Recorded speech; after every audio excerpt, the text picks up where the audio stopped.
सभी विद्यार्थियों का स्कलन क्लासेस में स्वागत है। तो जैसा कि आप कल यानी कि 1 तारीख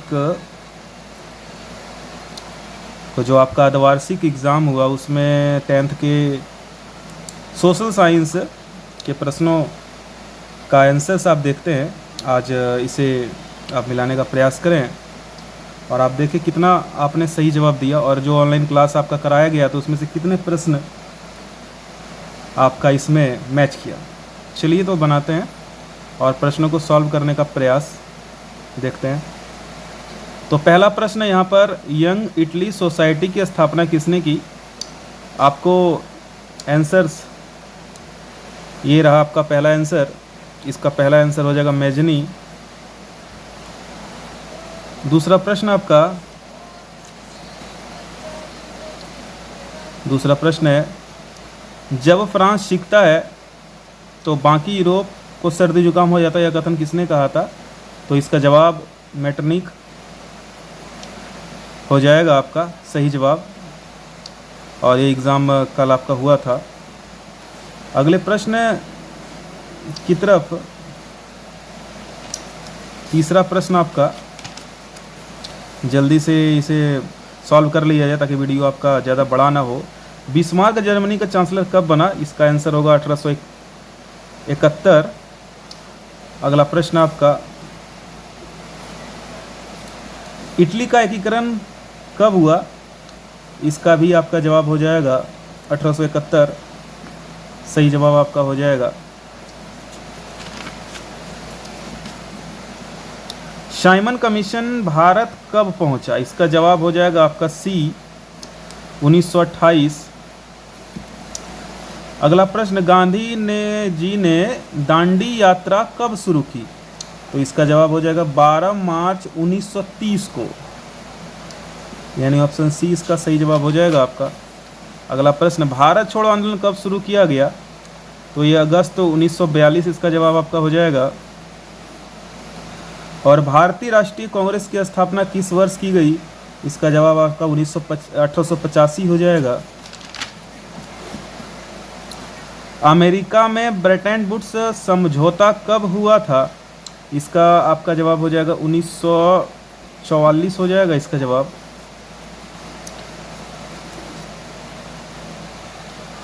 (1944) अगला प्रश्न आपका है, अमेरिका के किस क्षेत्र को सोने का शहर कहा जाता है? तो ये आपका सी हो जाएगा, एल टोराडो। अगला है, किसने कहा संसाधन होते नहीं बनते हैं? ये इसका जवाब हो जाएगा जिमरमैन। 12वां प्रश्न, लो अयस्क किस प्रकार का संसाधन है? ये आपका जवाब हो जाएगा अनवीकरणीय, डी इसका हो जाएगा। 13वां प्रश्न, पंजाब में भूमि निम्नीकरण का मुख्य कारण क्या है? तो इसका हो जाएगा आपका जवाब अधिक सिंचाई। 14वां प्रश्न, ज्वारीय ऊर्जा किस प्रकार का संसाधन है? इसका आपका सही जवाब हो जाएगा ऑप्शन ए, पुनः पूर्ति योग्य।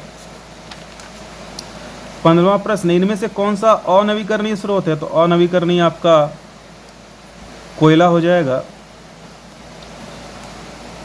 16वां प्रश्न, निम्नलिखित में से कौन सा संरक्षण तरीका समुदायों की प्रत्यक्ष भागीदारी नहीं करता?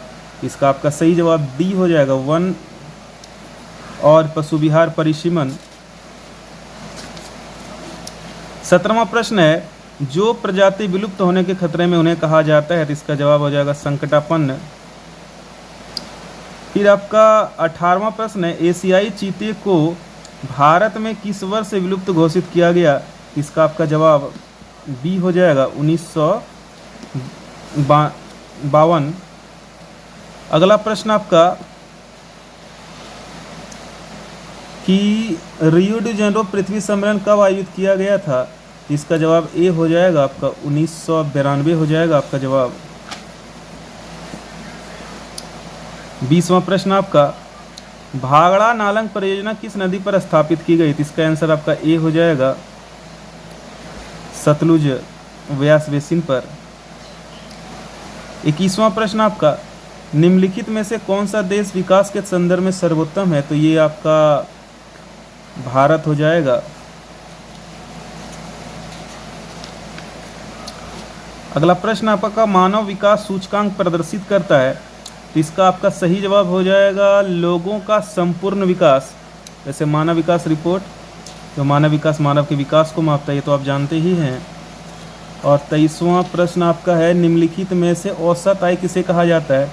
तो प्रति व्यक्ति आय को औसत आय कहा जाता है, ये आपका जवाब हो जाएगा। मानव विकास रिपोर्ट किसके द्वारा पेश किया जाता है? यूएनडीपी, तो यूएनडीपी आपका ऑप्शन ए हो जाएगा, यूनाइटेड नेशन डेवलपमेंट प्रोग्राम इसका होगा फुल फॉर्म। 25वां प्रश्न, हम किसी देश के प्रति व्यक्ति आय की गणना कैसे करते हैं? तो आपको पता है देश की कुल आय को कुल जनसंख्या से भाग देकर, तो ऑप्शन बी इसका आपका सही जवाब हो जाएगा। 26 नंबर का प्रश्न है, किस देश की साक्षरता दर सबसे अधिक है? तो आपको पता है केरल की साक्षरता दर सबसे अधिक है। उसके बाद 27वां प्रश्न है कि रोजगार गारंटी अधिनियम के अंतर्गत कितने दिनों की रोजगार की गारंटी दी जाती है? तो आपको पता है 100 दिन की रोजगार की गारंटी दी जाती है। अगला प्रश्न आपका है कि जीडीपी का विस्तारित रूप में कौन सा है? तो इसका आपको पता ही होगा सकल घरेलू उत्पाद यानी ग्रॉस डोमेस्टिक प्रोडक्ट, यानी ऑप्शन बी इसका सही जवाब हो जाएगा। 29वां प्रश्न, प्रच्छन्न बेरोजगारी का मतलब ऐसी स्थिति जहां लोग बेरोजगार हैं, तो इसका सही जवाब हो जाएगा नियोजित है लेकिन उत्पादकता शून्य, यानी कि ऑप्शन सी इसका सही जवाब हो जाएगा। और ऐसी बेरोजगारी आपको कृषि क्षेत्रों में देखने को मिलेगी। 30वां प्रश्न है कि सार्वजनिक क्षेत्र के उद्योग का मकसद है, तो मुनाफा कमाना, मनोरंजन, तो इसका सही जवाब हो जाएगा सामाजिक कल्याण और सुरक्षा, तो ये ऑप्शन सी इसका जवाब हो जाएगा। 31वां प्रश्न है, बेल्जियम को स्वतंत्रता कब मिली? तो इसका जवाब हो जाएगा आपका ए 4 अक्टूबर 1830 को। बेल्जियम में निम्न में से कौन सी भाषा बोली? डच, फ्रेंच, जर्मन, तो इस का देखकर सभी उत्तर इसका होना चाहिए डी, इनमें से सभी, क्योंकि बेल्जियम में ये सभी भाषाएं बोली जाती है। कौन सी भाषाई समूह ब्रुसेल्स में बहुसंख्यक है? तो ब्रुसेल में आपको पता है 80% लोग फ्रेंच भाषी हैं, तो ये इसका सही जवाब फ्रांस हो जाएगा। तो उसके बाद 34वां प्रश्न, 1956 में श्रीलंका में किस भाषा को एकमात्र राष्ट्रभाषा राजभाषा बनाया गया था? आपको पता है सिहली को बनाया गया था, तो सिहली इसका जवाब हो जाएगा। अगला 35वां प्रश्न, बेल्जियम में फ्रेंच भाषा बोलने का प्रतिशत, तो ये आपका 40% इसका जवाब हो जाएगा। भारत में कैसी शासन प्रणाली? तो आपको अच्छी तरह से पता है भारत में संघात्मक शासन व्यवस्था है, तो ये ऑप्शन ए आपका सही हो जाएगा, ऑप्शन ए। अगला आपका है 37वां प्रश्न कि भारतीय संविधान द्वारा विधायी शक्तियों का विभाजन कितनी सूचियों में किया गया है? तो आपको पता है विभाजन 3 सूचियों में किया गया, संघ सूची, राज सूची और समवर्ती सूची, तो ये आंसर 3 आपका सही हो जाएगा। कितनी भाषाओं को अनुसूचित भाषा का दर्जा दिया गया? तो आप अच्छी तरह जानते हैं 22 भाषाओं को अनुसूचित भाषा का दर्जा दिया गया था, तो ऑप्शन डी आपका सही हो जाएगा। 39वां प्रश्न, ग्राम पंचायत की बैठकों की अध्यक्षता कौन करता है? तो आपको पता है इसमें से सही जवाब आपका सी हो जाएगा, सरपंच। और 40वां प्रश्न, पंचायती राज की प्रमुख इकाई क्या है? तो ग्राम सभा इसकी प्रमुख इकाई हो जाएगी, यानी ऑप्शन ए सही हो जाएगा। तो आप मिला ले सभी प्रश्न और देखें कि आप 40 में कितना सही बनाए हैं, और साथ में ऑनलाइन क्लास जो भी कराया गया था आपका इससे पहले, तो सभी प्रश्न इसमें से 100% प्रश्न आपसे मैच किए गए हैं। और